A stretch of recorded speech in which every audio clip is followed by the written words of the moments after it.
Star Wars panel.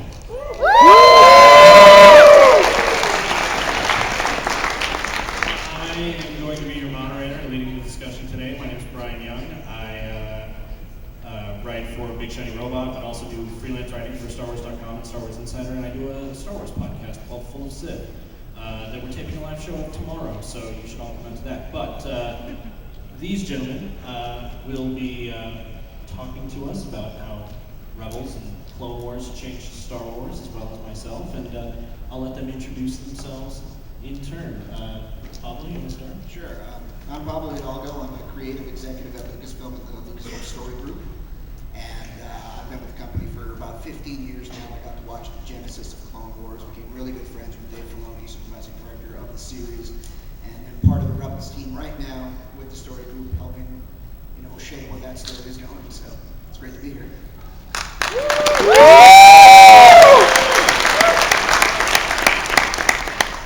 Good morning, I'm Scott Harben. I'm an artist for Lucasfilm, and I started about 10 years ago working on the original classic imagery, and then when the Clone Wars came along, I was dragged kicking and screaming by our art director, Troy Alders, from the marketing division, and I have been loving doing the animated work to get you guys excited about episode 7, so anything I can do to get us from one to one beyond, I'm all in, so thanks for being here.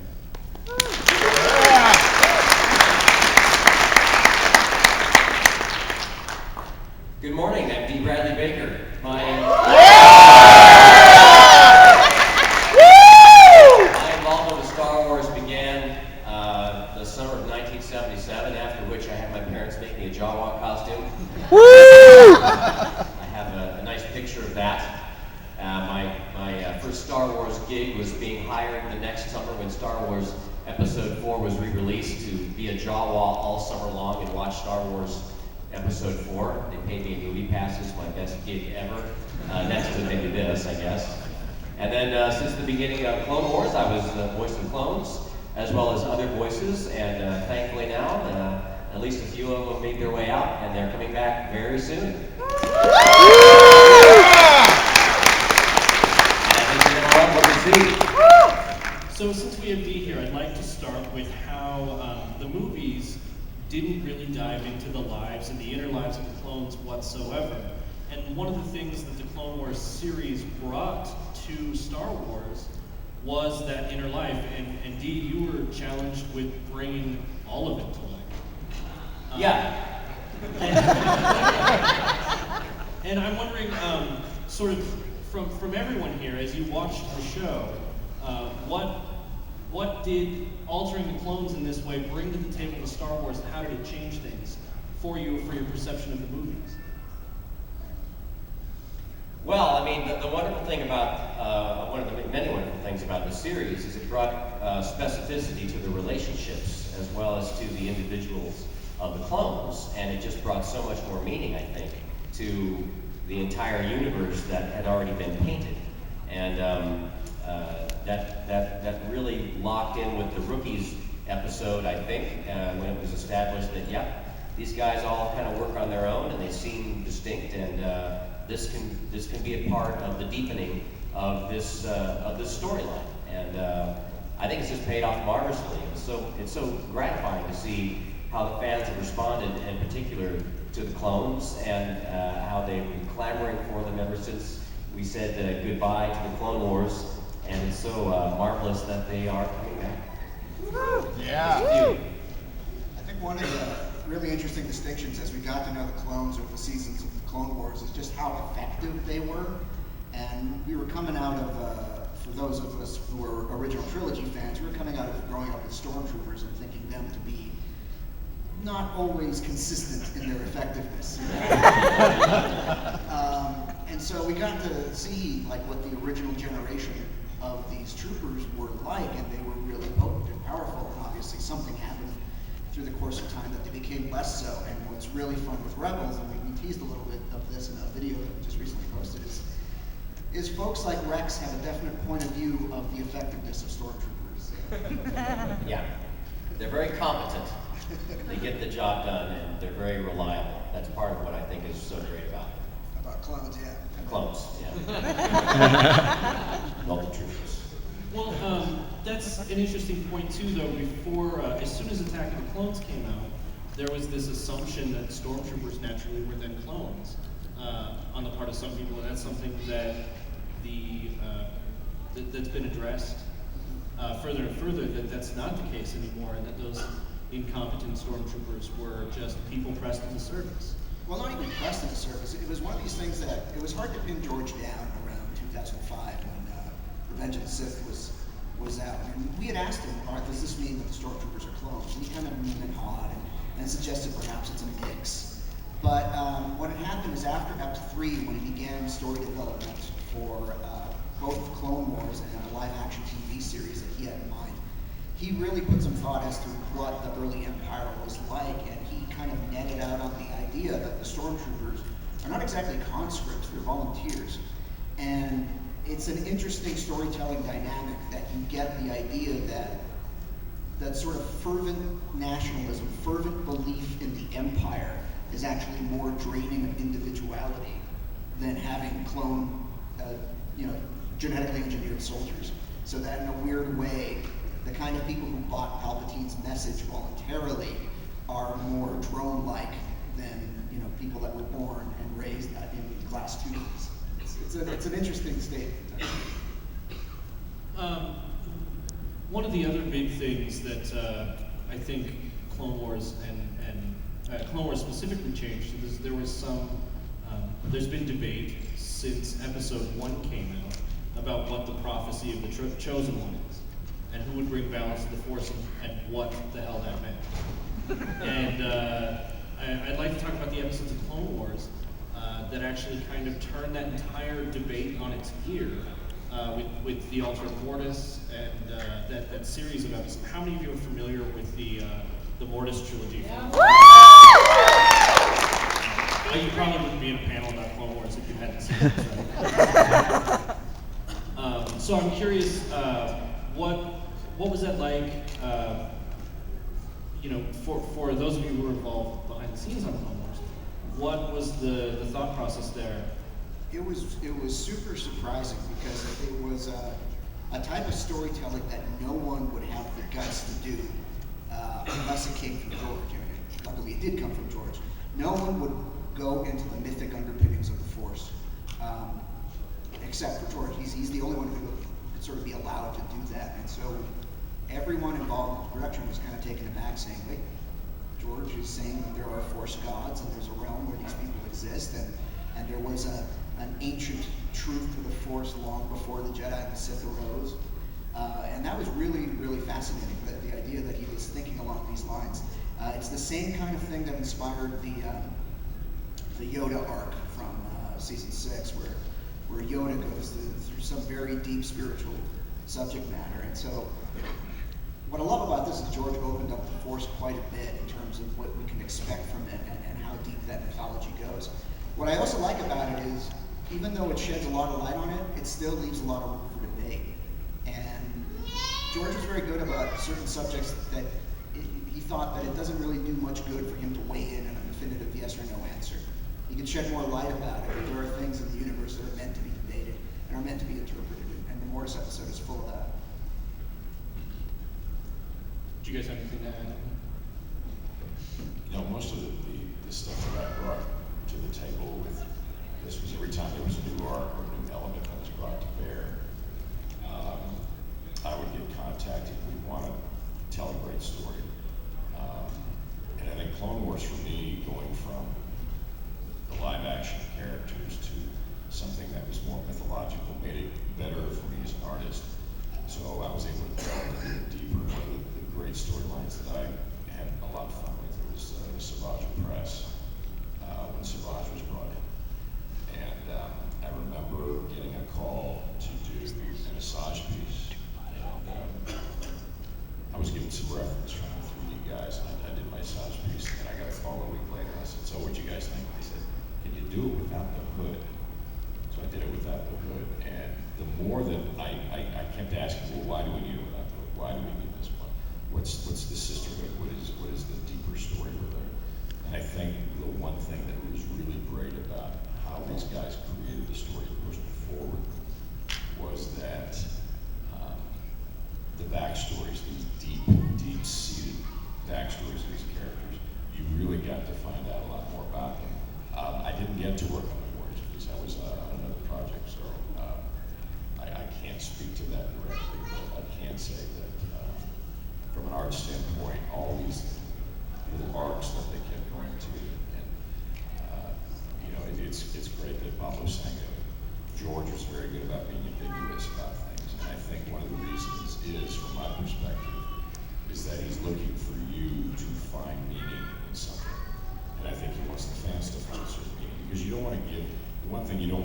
film and television, you don't want to give everything away. Because the minute you do that, everything's out of the bag and you're done. So what is so great about the Clone Wars for me was that it gave me the ability to bring something else to the table. It was incredibly enjoyable. Talking about Dathomir and the Night Sisters, that kind of ties into the Mortis stuff, though, where that also deepened aspects of the Force that we didn't quite know about. Sort of Mother Talzin's green sort of Force energy, dark magic that actually created Savage Opress and made him the being that he was, which I still have no idea like how that all plays out, or like the all of the business with her in the disappeared episodes. Yes. In season 6. I'm still asking myself questions about Mother Talzin and seeing, does it relate to the Mortis stuff? Where you have father, son, and daughter, is that intentional that Mother Talzin is mother? I don't know. Am I reading too much into that? I don't know, but that's what's so great about it. That it adds to that tapestry so well and allows so much gray area. That's an incredibly good descriptive word, a tapestry, because if you look at the unveiling of Star Wars as it comes along, Episode 4 for me back in 1977 was this very narrow, blinded view of one person's perspective with some good friends around him. And as I got involved, and I've just watched these blinders start to spread, and I can start to see all these other stories. And I had a long conversation with a fan yesterday about how we're starting to see other perspectives. And what's great about filmmaking and filmmaking today is that it's all about perspective. Everybody's seen The Wizard of Oz, but if you go see Wicked, you suddenly see, wait a minute, there's another perspective here. And that's exactly what Star Wars is a series of great perspectives. And George gave us, George would lit the fuse. And we're all here to blow the thing up, so. And the thing is about mystery and getting some insights into things. This is a journey, and it takes a while. And questions that you may still have,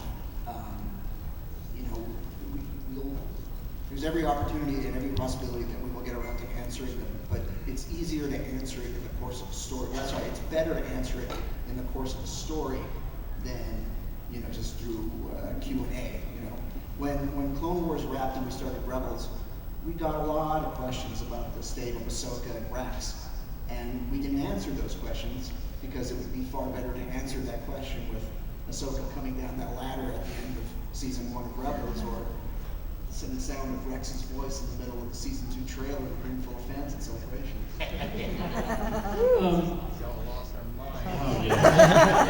I'm gonna say, I was there at the celebration panel when they unveiled the Force Awakens panel, and I was there when they brought you out. I heard your voice as Rex for the first time in that season 2 trailer, and I cannot tell which one caused me to feel more. They were both perfect.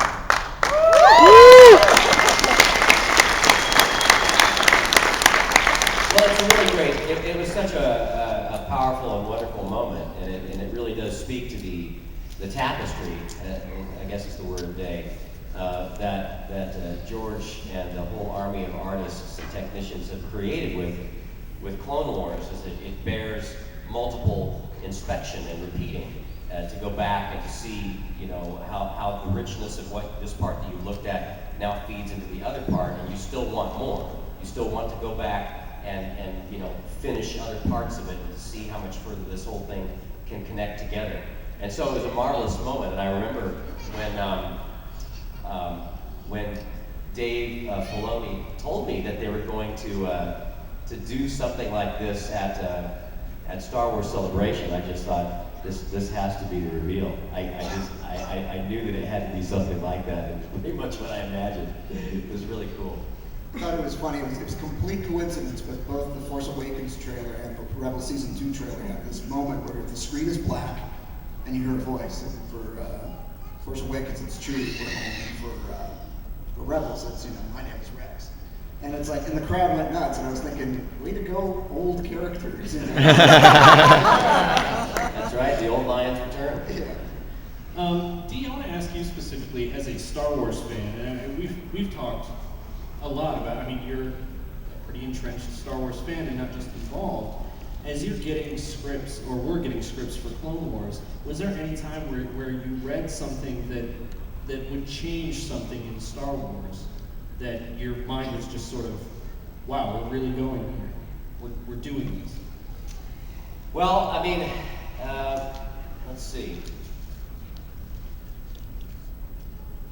The main thing about the scripts to me is that they made the prequels more meaningful, because then suddenly I understood the relationships of these characters that were very fleeting on the screen, and I never got any substance from that before. That I really love, but there were many of the story arcs that just went to places that I mean I can't really think of what to compare it to on television.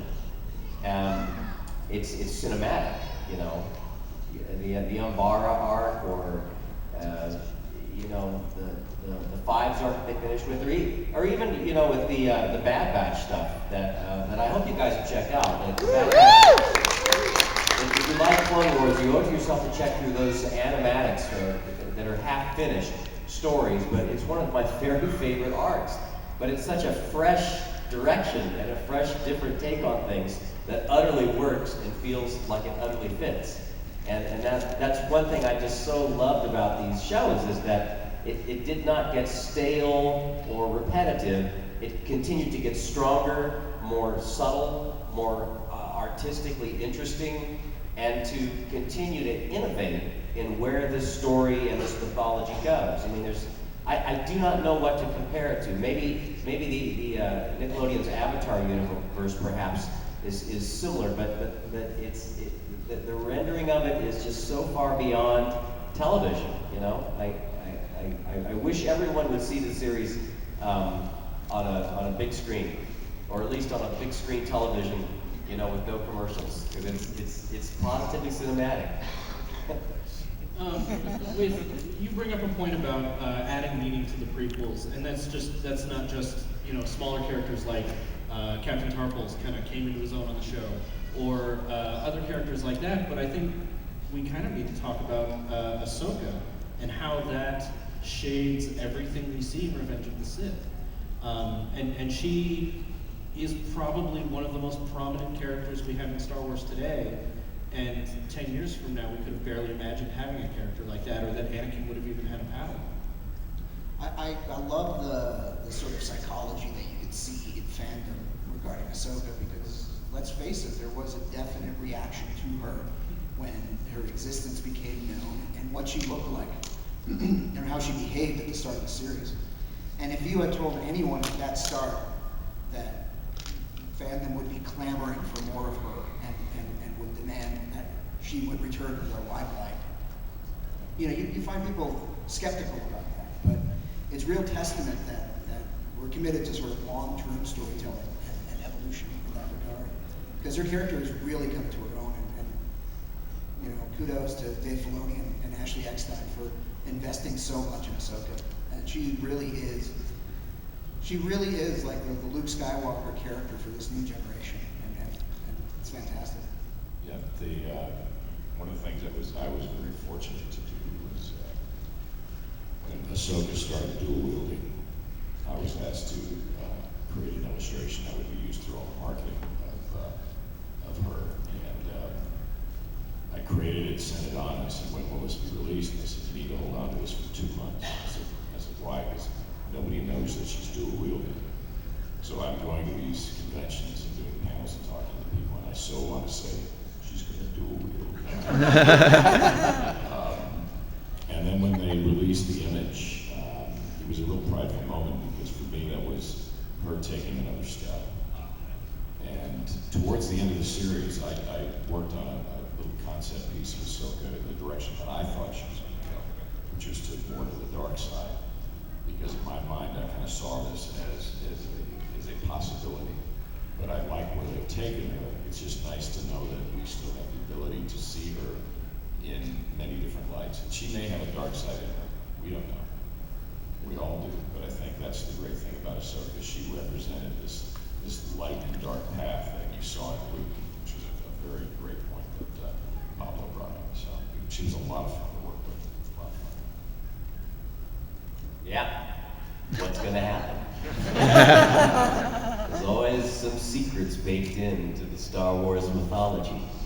Secrets that are so big that even those of us who perform it, we don't even know. We were asked to leave the room. I love that. Yeah, that's the one thing about Disney now.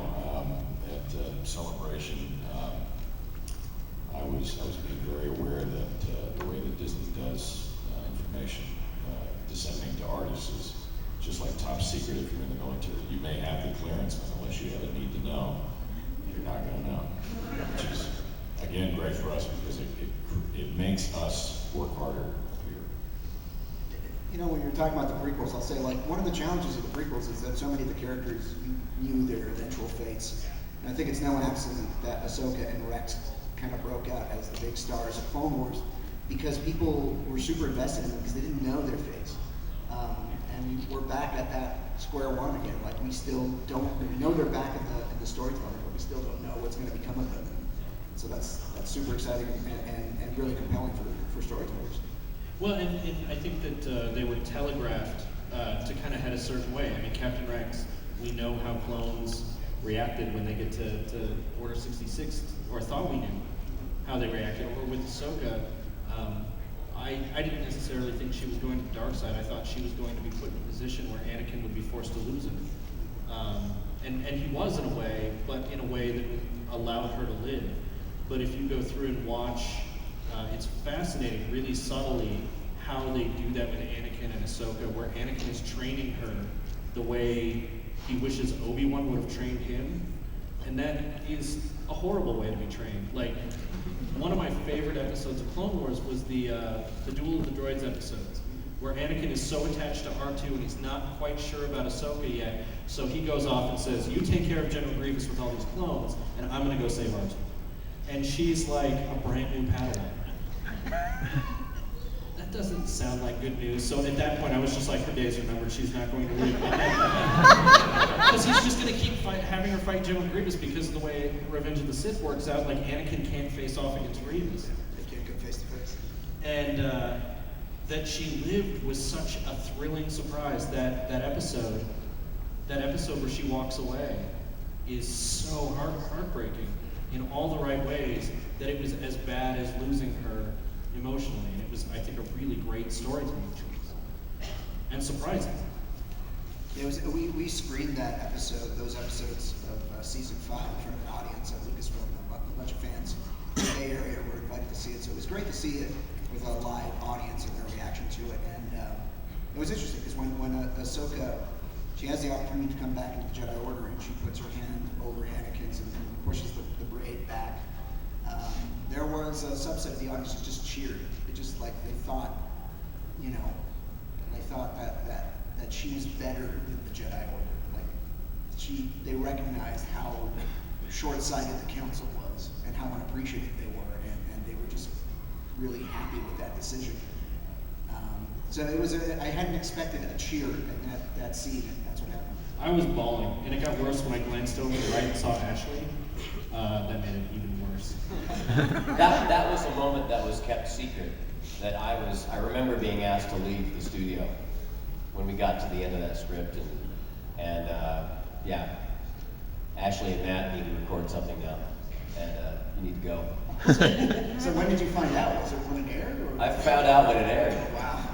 Which is great. I mean, that's for me as an old Star Wars fan. It's like, you know, Empire Strikes Back. I remember that, and not knowing what that story was going to be. I'm trying to hold off as much media and behind-the-scenes information as I can for the new feature, because I want. There's got to be some surprises, and I want to be surprised. That is part of the Star Wars experience for me. It's hard this day and age, but you know, why not be surprised by a story? Why not? So we've got some time to take some audience questions if people want to come up to the microphone here.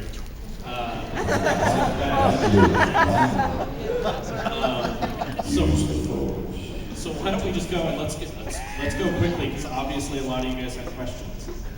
Okay, quickly, I'll say that Rebels TV show is great, but still kind of upsetting that Clone Wars didn't get to have like a perfect ending the way with that all the stories that didn't get. But not that they would ever get wrapped up, but I mean, like there was other stories written, right? And anyways, I don't want you to tell us definitively or whatever, but I wondered if you guys would maybe speculate on what happened to Rex, like in between Clone Wars and Rebels, and like maybe vacation. Maybe the story, if it's not told in Rebels, the story of how he was able to get the chip out of his head and stuff like that. Well, Dave knows this, by the way. Dave has mapped this out, but I can't tell you anything. I wish I could. Since Rex is an active character, that means, he has an opportunity to give voice to his backstory that we haven't seen yet. So we'll have to see what he says coming out. But it's great that his design, same with the other surviving clones that we see, have the scar on the side of the head, so you know that they underwent some sort of surgery.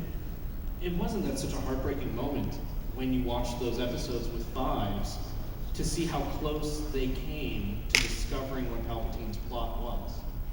And it was like frustrating. It was like, no, you're one step away. That was rough. My question is for Dee.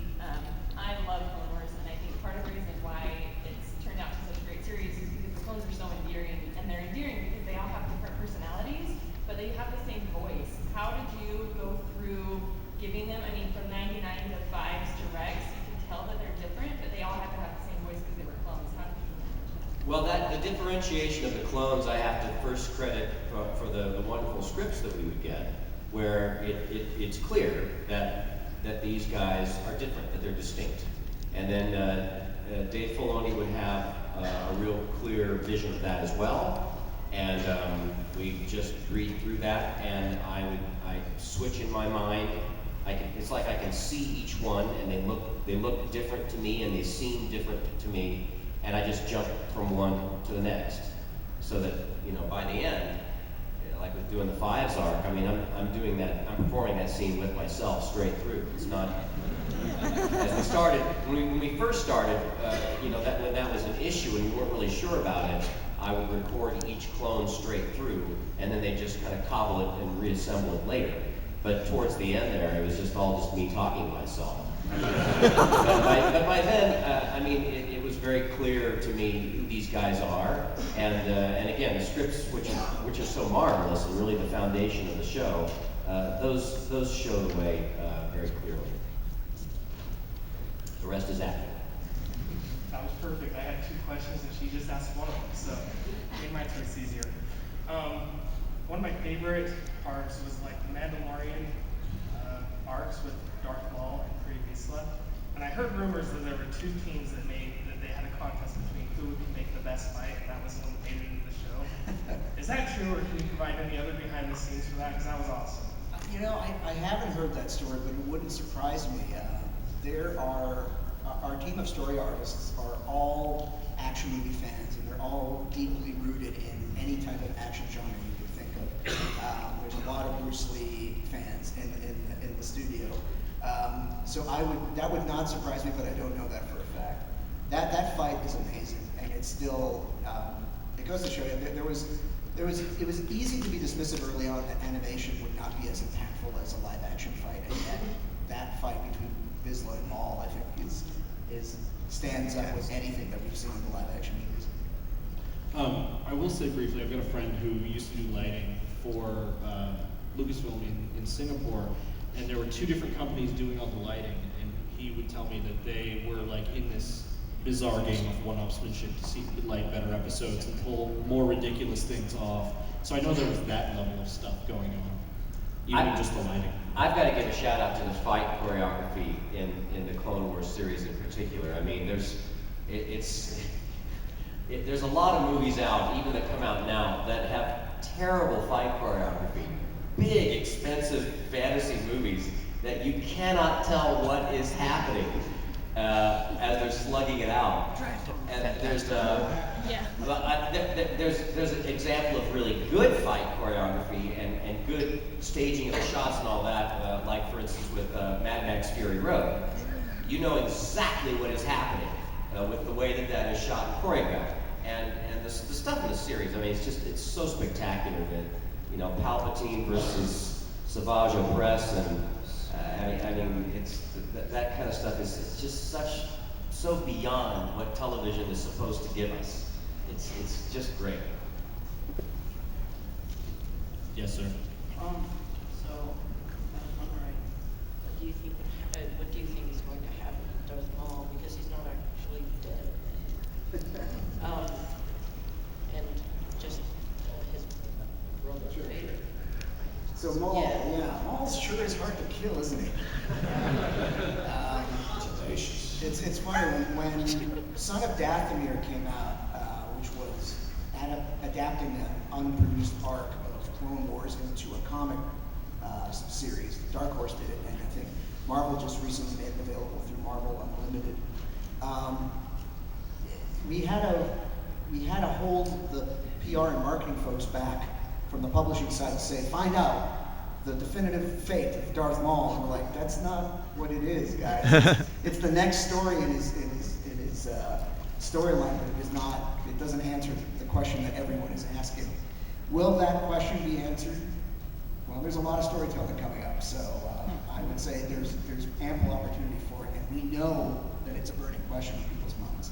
Well, it did answer one question. It did answer what was behind his resurrection, which I thought was one of the reasons we thought it was really important to get it out there, because it was planned for a while, and it tied in how Mother Talzin engineered Maul's return as an act of revenge against Sidious, and there's bad blood between those two. So it did start filling in some of the answers as to, well, why did you bring Maul back? What's the deal with that? So. Well, it did also, I think for me, when the series ended, and the last thing you see Sidious saying over Maul was, I have other uses for you. That kind of was infuriating not to get any resolution there. And the comic answered that too, that it was part of a larger plot of Sidious's. Well, I don't think this is me telling tales out of school, but Maul was supposed to die at the end of that Mandalore arc, the one in season 5. And that line was just added at the last minute because George kept saying, no, I got something else. And so then that became his Son of Dathomir storyline. And everyone assumed, okay, he's going to die at the end of this storyline. And George said, no, there's something else coming up. But so there is something else in there. Yes, sir. All I can say is thank God for the microchip arc, because it made everything a lot better. Because I could never really go with the whole Order 66 when Obi-Wan Kenobi's all buddy with Cody, and then Cody just all of a sudden just turns around and says, "Just go kill him, just shoot him." And who was the person who came up with that? That was George. Again, it's one of those things. Back in 2005, we would ask him what was the dynamics behind Order 66, and he really didn't want to get into it too much. And some of the publishing went in one direction that ended up being different from the way he ended up telling the story. But you're right, the Cody situation is the real kind of smoking gun in terms of what's going on, especially after having watched 5 or more seasons of the clones being given real personality and real initiative, that you can't believe that it's just an ingrained training response. It's got to be something more insidious, pun intended. So yeah. Yeah, I always thought it was something like that. It was something that was a program like that. And also, Fives is my favorite character, in the Clone Wars. And can we hear a little bit of Fives just to know that he's still out there somewhere?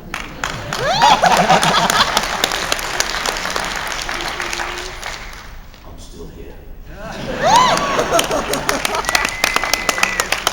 Mother Talzin's gonna bring me back. So I kind of sort of had 2 questions. One is that we saw the beautiful Yoda arc that helped to explain Force ghosts, but what we still don't know is how does Vader have a Force ghost if only Obi-Wan knew after the Revenge of the Sith Right. activated. So Anakin never had the sort of training that Obi-Wan and Yoda got from Qui-Gon. One of the things that I heard George say, and I don't know if he's just saying this off the cuff or it's a real explanation, but he imagines that once Anakin does the selfless act of destroying the Emperor, it not only gives him that spiritual sort of clarity that allows him to make this transition, but perhaps Yoda and Qui-Gon helped from the other side, and Obi-Wan as well. And then To piggyback on that, I kind of felt, watching the movies from my perspective, I always got the impression that when Obi-Wan disappears on the Death Star, when Vader cuts him down, that's him starting to take a step back and actually start investigating that and thinking about that, because that's not something he'd ever seen before. Right, and especially Vader is coming from a position where he is studying under the person who allegedly has the most complete knowledge of the Force, which is Palpatine, and yet this is beyond anything that Palpatine ever promised. And it's true. That's kind of what Obi-Wan means, where I'll become more powerful than you can possibly imagine. Vader did not imagine what would occur in that scenario. And my other question is, we all know that Ahsoka now has new white lightsabers. What I hadn't noticed before until Imager photo is they're actually completely different lightsabers, not just the crystals, but they're completely different and curved a little bit. What brought you, or what kind of influenced that idea of changing the lightsabers so significantly? Dave talks about what the color represents, and the white saber color is really to kind of show her non-allegiance. She's not Jedi, she's not a Sith, she's walking her own path. The shape of the handles actually comes from an attempt to make her, both in armor and a weapon, resemble more like a samurai or more Ronin, kind of Japanese design character. So her lightsaber handles have that kind of angle that you'll find on a katana blade. So that was the inspiration for that. As to where and how she got these weapons and at what point in her journey, that's a story that's yet to be told. Well, and with Clone Wars and Rebels, we're sort of slowly learning that there are Jedi temples all over the place, where you can get kyber crystals, and the Empire has no problem accessing kyber crystals. My question is mainly for Pablo. We've seen a few past characters come back into Rebels, and I know I don't expect you to say anything, but my main question is about the many deaths of Shakti. There's like 2 deleted scene deaths. There's, the Force Unleashed death, which it's not, canon, it doesn't mean anymore. I mean, it's still cool, but I just wondered if there was a death for her that the story group considers her death, or if it's still open. I think it might still be open. I will say the one that leans closest to being real, if only because Yoda saw it in a vision, was the one of her killed in the Jedi Temple. Yeah. But because we haven't seen that in an actual story, we're probably going to leave that open until a story needs to define it one way or another. Cool. So, I just want to first say thanks to all you guys for coming here, putting up with us, and answering all our questions. I actually have a question for Mr. Horton. You mentioned that you were dragged, kicking and screaming to come to do, the next part of Star Wars. Is that because, as an artist, you like a particular medium to work with, or you want to go in a different direction? I'm asking mostly coming from an artistic perspective. I also want to know what your favorite medium to work with. Well, working with Lucasfilm, because the deadlines are usually really, really short. They're all digital. My celebration piece was actually a 65-hour conglomeration of digital aqueous oils and gouache. So I like to work in every medium. The reason I said drag kicking and screaming is because when you're used to working in a particular medium for a while, I worked in comics for a while, you get used to doing something in a very specific way, and you become very lazy as artists.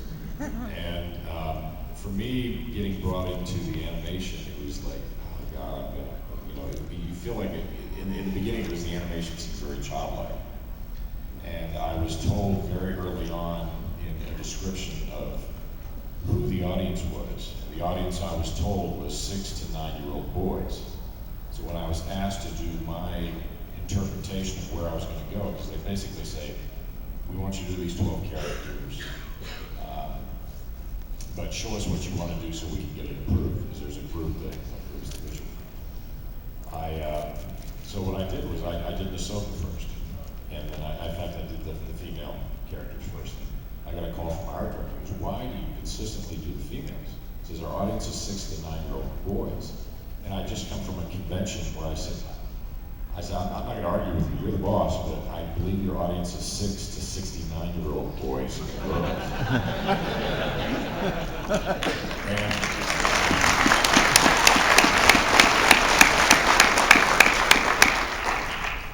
And you know, from the marketing standpoint, a lot of what marketing has to do is led from the retailers like Target and Walmart and what they're asking for. So you know, we have to gear what we have to do to what they feel like they want to sell, and that doesn't necessarily mean that's necessarily what we want to do. We want to portray the characters very strongly, which is why I love the fact that Ahsoka became such an integral, strong character. But the change for me was when I saw the fandom go rabid for the animation. I was like, wait a minute, I've just been invited into the inner circle to do art for the next level of what Star Wars is. It's not the medium, you know, it's like art itself. It's not the medium that's important, it's the message of the story. You know, and I have to give the hats off to the voice actors. I know Ashley, I know Tom, that's my first time meeting this wonderful gentleman here. They really bring these guys to life. And a real quick anecdote before we go to the next question. I worked with Tom Kane on a voiceover on a commercial project, and he told me about the first time that he met George Lucas. And he was very nervous, and he said, you know, this was backstage at the Oscars. And he said, Mr. Lucas, I'm Tom Kane. And George said, yeah, I know you are.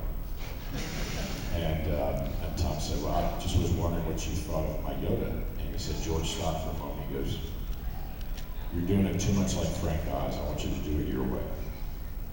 So there is a trust factor with what they've given these guys to do. So I think these guys deserve an amazing hand for what they're bringing.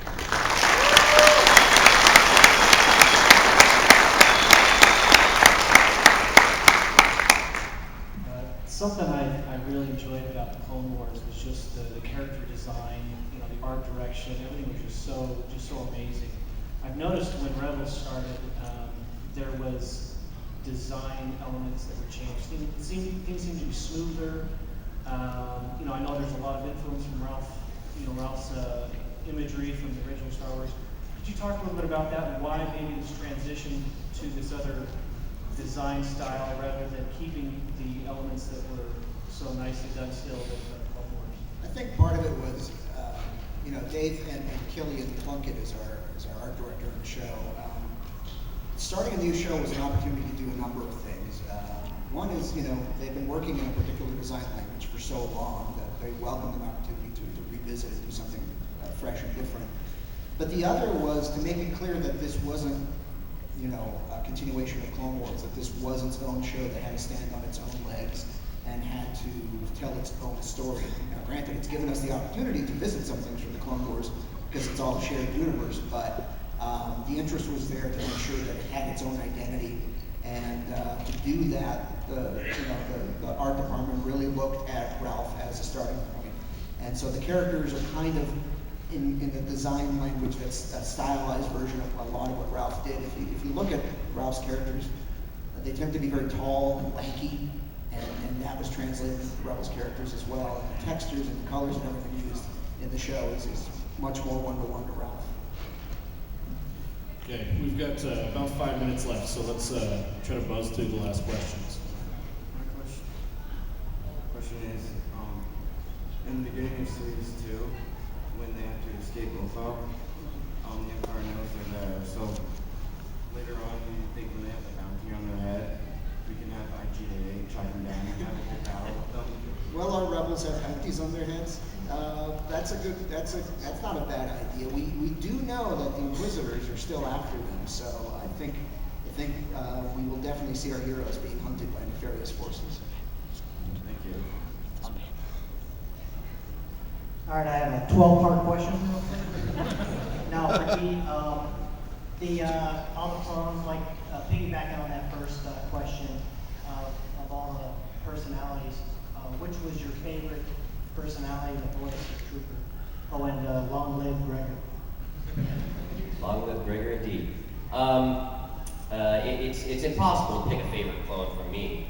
I sure like Rex just because he's a rock and he's dependable and he endures and he's flexible and he learns things.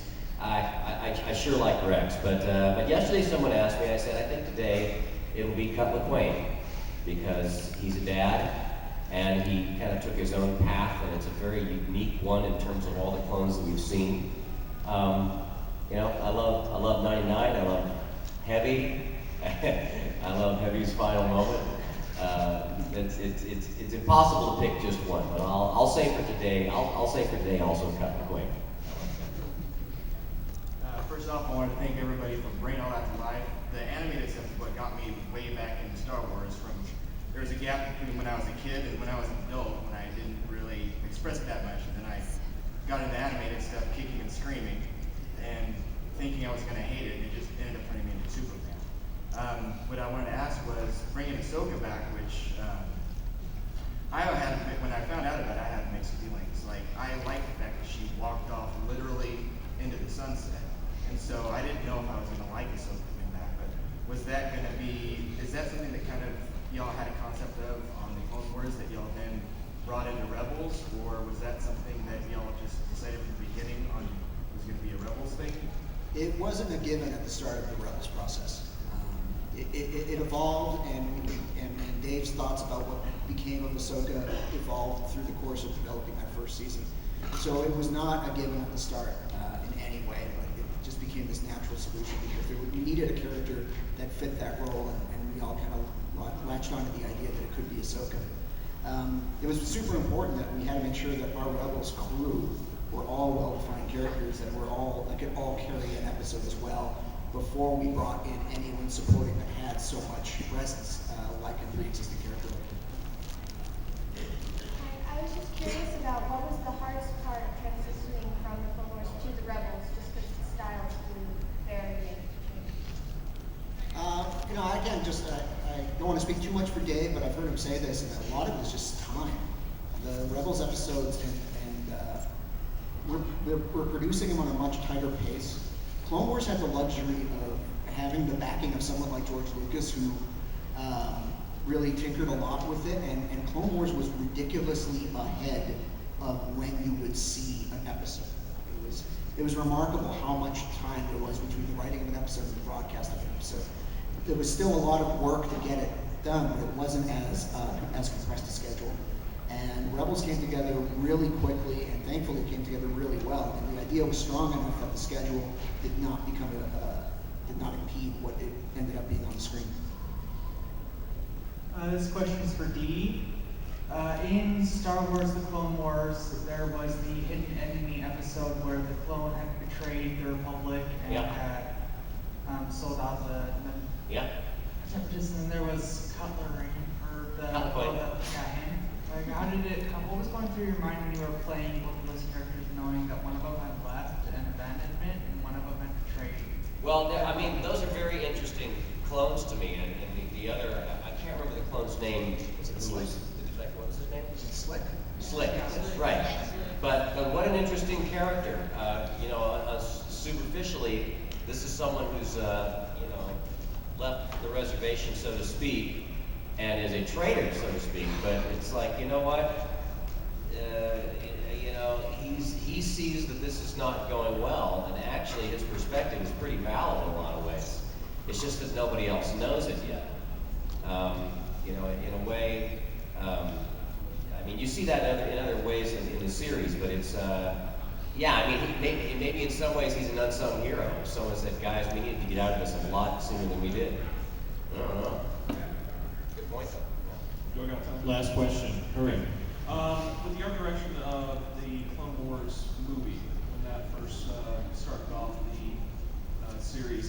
mentioned somewhere in an article that the original design of the characters were to have a marionette appearance because Lucas was originally looking for like a new version of the Thunderbirds or something along those lines. How long did that stay consistent, or was that always kind of the model going forward throughout the entire series? I don't know how strong that influence was. I mean, it was definitely there, but the real reason it was there is because animating humans is a very, very difficult proposition. We have huge, big budget movies that are still trying to crack that, and only succeeding to various degrees. So everyone knew in the process that we wouldn't be able to have photoreal humans on a weekly television basis. So you had to find some sort of stylization in order to define the identity of the show. We had this amazing sculptor on the show named Darren Marshall who took a lot of the angular look that Gendy had first explored in the micro series and took that to a more 3D level. And that kind of just suggested a marionette quality to it just because of the hard angles on the bridges of noses and things like that. So that's really more where that came from. It's just trying to solve a way of getting humanity into characters, but not being able to have real human-looking like subjects.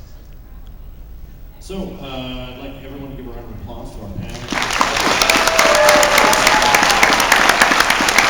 Thanks for your time.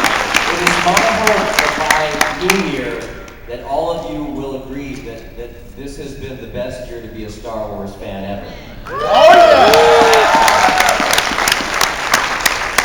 I've got a very good story about it. So, thank you all very much.